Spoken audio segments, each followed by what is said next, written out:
তোমাকে পাওয়ার জন্য এই স্বাধীনতা, তোমাকে পাওয়ার জন্য আর কতবার ভাসতে হবে রক্তগঙ্গায়।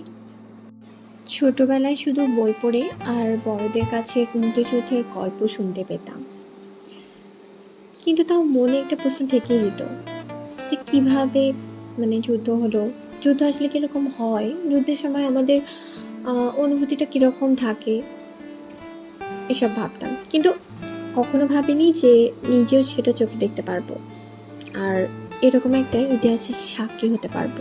যদিও 1952 সালে ভাষা আন্দোলন দেখিনি, আমরা 1971 সালে মুক্তিযুদ্ধ দেখিনি, তবে আমাদের এই 24-এর কোটা আন্দোলনকে দেখতে পেয়েছি।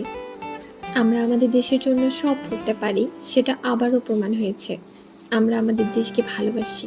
স্বাধীনতা মানুষের মনের খোলা জানালা, মুক্ত পাখির মতো। যাদের প্রাণের বিনিময়ে 24-এর এই দ্বিতীয় স্বাধীনতা এসেছে, তাদের প্রতি আমরা চিরকৃতজ্ঞ থাকবো।